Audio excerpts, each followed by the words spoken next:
Welcome to the Local Business Show. Seth Greene is a nationally recognized marketer who is the nation's foremost authority on growing local businesses through direct response marketing podcasts, and the only person to be nominated 3 times for the GKIC Dan Kennedy Marketer of the Year Award. Seth will be joined by a capable cohort of co-hosts who are each local business marketing experts in their own right. On the podcast, Seth and his co-hosts brings together small business owners and other local business authorities to share with you their inspiring stories of how they started their local business, how they serve their local business clients, how they grow their local business, and how you can too. And now, here's your host, Seth Greene.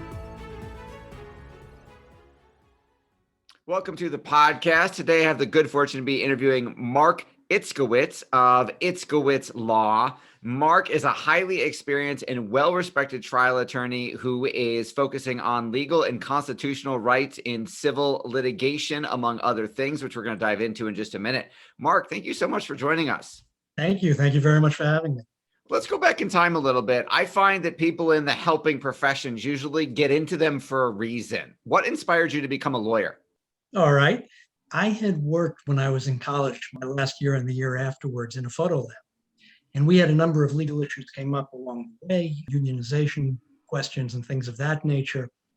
And when we turned to help for the lawyers and to the union that was in charge at the time, we got no answers. And we couldn't afford the help that we needed. We were basically left on our own. We managed to make that situation work out okay, but that's not a guarantee that it can help anybody else or it's going to do anything. That was sort of the thing that got me in the direction that I've been going, to trying to help people. In terms of trying to help people in the specific area, I have to credit my wife for that, because same time frame, when we were back in college in the mid to late 70s, she was doing rape crisis counseling when it was just getting started. And this was up to Columbia, up in Harlem. So in the days before cell phones, at 3 o'clock in the morning, she would have to go out and walk on the empty streets over to St. Luke's Hospital to help somebody who had been traumatized. And that's sort of the direction that my practice has gone in. I've been representing crime victims, representing rape victims in particular, and trying to find ways to help them that may be a bit off what seems like the beaten path. Okay, well, kudos to your wife, and of course to you. You are a smart husband, to mention her. And then I was one. You have been practicing since the 80s. You've argued before the Massachusetts Supreme Judicial Court, state, federal trial, and appellate courts. Tell us what that means. What are the types of cases that you handle? I handle civil cases. And as I say, I represent a lot of crime victims, a lot of rape victims, but I've represented people in a whole bunch of different fields. A lot of them have to do with, or, I sort of view them as civil rights cases to a great extent.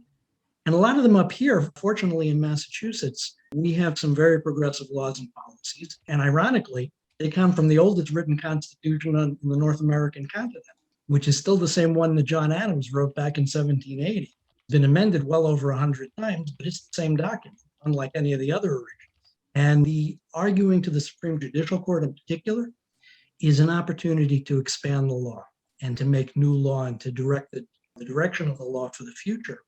That's been a terrific opportunity, and fortunately we've had some success, sometimes not as much as I would hope, but we're getting there. What are some of the most common issues that are coming up that people are finding you for that you're helping them with? Because you use legal terms, civil rights and victim stuff like that, and let's translate that into layperson English. So I'm a potential client. What problem am I coming to you with most often? Most often you're coming to me with a situation that you don't know what it is and you don't know how to handle it. The law compartmentalizes, and the problem that you're coming to me with, which is something that is interfering with your ability to go on with your life, chances are it's somebody has caused you an injury of some significance.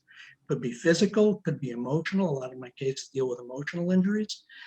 Could be preventing you from continuing with your work, could be terminating your job. All of those. People will come to me with that, and we have to try to figure out answers to the situation that they're dealing with. And that requires me to break down the complex problem that they're dealing with into sort of its component parts and try to find out how I can use the law to try to help them accomplish it. We've had people come in who have been rape victims very often. They ended up in a situation for one reason or another where somebody else was able to take advantage of them, physically attack them, cause them injuries, physical and emotional, that will last with them their entire life. And the question becomes, who is responsible for that? Certainly the rapist is the obvious answer, but the more complicated answer, and the one where most of my work is directed, is what was the situation that allowed the rapist to do this in the first place? What was the situation that led this to happen? So I've sued a number of colleges and universities, over a long period of time for a number of their practices dealing with alcohol, dealing with fraternities, dealing with environment. Sued a number of landlords for failing to take safety precautions, basic measures that should have protected people. Sued police for, rather than resolving a problem, actually making it much worse. It's very much the pattern right now, unfortunately. We're sitting here listening, just having listened to the closing arguments in the Chauvin case. So there's an example. Those are the kind of problems people come to me with. They come to me with employment discrimination problems. They've been fired for some reason from their job, or they have been denied promotions. And it could be any of several reasons, but very often what's lurking behind it is some measure of discrimination aimed at them because of their age, their race, their ethnic background, any of a host of issues. How are those folks finding you? I'm out there on Google. I actually, believe it or not, I think most of my cases, and sometimes depending on the year, it changes from year to year. Some years, the vast majority of my cases are actually referred to me by other lawyers. I've been doing this for a while. I've been known to experiment with legal theories that sometimes are not well known, or I'm trying to come up with creative solutions to the different problems. So lawyers will very often refer them in. I've been referred cases, different advocacy groups or different public groups who have known about my work, and former clients as well. What do you like best about what you do? I like the ability to help. And I like the ability to help people when it changes the law, which means not only is it helping the person that I'm representing today, but it's going to help the people who are coming in the future and hopefully won't have to come because we've had some success. Give you an example. You're out in California, right? I am in Buffalo, New York, the exact opposite end of the country. Well, excuse me. I apologize. It's all right. The reason that I say that is there is something that appears in the Massachusetts Constitution that I've been arguing for a long time, which does not appear in the federal Constitution. It's actually the opposite. And what it does is the federal Constitution does not provide any measure of safety. Federal government owes no obligation. The law in Massachusetts arguably is different. John Adams, God love, was a very verbose fellow who explained his reasoning, the principle, and the Constitution here in the preamble to the Declaration of Rights, our half of the Constitution, as it were, dealing with people's rights. And in there is a right to security. One of the most satisfying things, I was in court one day arguing principle on a case, trying to expand the law, constitutional law, to protect a bullying victim, somebody who had been attacked in school and been seriously injured in a school fight because he'd been bullied for a long period of time and the school hadn't done anything. And the judge, without my raising the issue, began talking about the right to security. And this is something that I've been arguing for a long time. And the fact that the judges are now starting to use the same terminology, it's starting to read documents the same way, is tremendous. Because what it means is, looking to the future, they'll be seeing things in a different way. They'll be seeing things in a way that helps people more, protects their rights, gives them greater security. That is absolutely fantastic that not only are you righting wrongs and helping people, but literally helping shape or change the laws so that those things don't happen again. I mean, that's like legacy. I mean, that's going to go on. Those laws will be changed well after you're gone. That's the hope. And one of the nicest things is that I've had the opportunity to work with young lawyers, of course, over the years. I'm watching several of them doing exactly the same thing and similarly trying to push the law in the same direction to help people, to protect people. They're doing it as well. Slow uphill battle. You take a lot of defeats along the way, but when you accomplish it, it does. It means the future is going to be a brighter place than it is today. You've left the world a better place than when you found it. So I know that you're a voracious consumer of content. You like to read a lot. What are some of your favorite books that have had the biggest impact on your work and your life? There's a whole host of things, from religious materials to political materials to a whole bunch of other info. I'm reading right now some materials on topics that I hadn't been all that familiar with, or getting perspectives on things that I haven't been all that familiar with. I'd rather not name authors Fair enough. necessarily. Understood. When you're not saving the world one case at a time, I know you also have a heart that expands beyond the law practice. Talk a little bit about some of like your pro bono work and your charity work. All right. Well, I've worked with my community. I've worked with, different groups that have reached out to me. At the moment, I'm doing a fair amount of work with a group called Eastern Service Workers Association.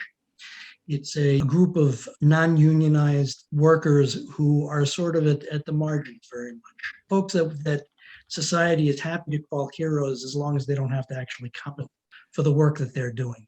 So I've been helping that group. I've been working with Boston Area Rape Crisis Center, assisting them with different issues as they come up, trying to provide legal advice to them as the need arises, and community organizations, synagogues, things like that. All right. Well, we know your time's incredibly valuable. We greatly appreciate it.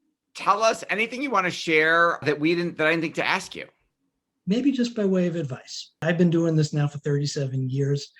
My mentor, Carmen Durso, is now probably doing this close to 50 years, maybe well over 50 years, in fact. The point of this is a long process. Legal cases take time. What I find, one of the most rewarding things I've found, is that people who have been the most seriously injured understand that. They're willing to be patient. They're willing to try to make the changes, protect others. And I've had many clients come to me and say, what I want out of this is that nobody is ever in the same position I am. That takes time and patience and research. And what I would recommend to folks, that's what they do. Patient, look for ways to make positive changes and work at them, and understand that you're not going to be successful immediately. This is going to be something that's going to take a long time, but we'll get there. Society is getting there. Well, that's encouraging. And we've got people like you fighting the good fight on our behalf. For our folks watching and listening who want to learn more about what you're doing, where is the best place for us to send them? I have a couple of websites you can send them to, itzkowitzlaw.net, itzkowitzlaw.com. I'm a much better lawyer, unfortunately, than I am a web designer, so they could use some updating, I'm sure, but it'll give people something to reach out to. I can give you my phone number if you'd like. They're welcome to call me. We'll send them to the websites. Yeah, you don't have to give your phone number out on air, but we appreciate the offer. Sure. This has been Seth Greene here with Mark Itzkowitz. Mark, thank you so much again for joining us. And thank you. Thanks everybody for watching or listening. We'll see you next time.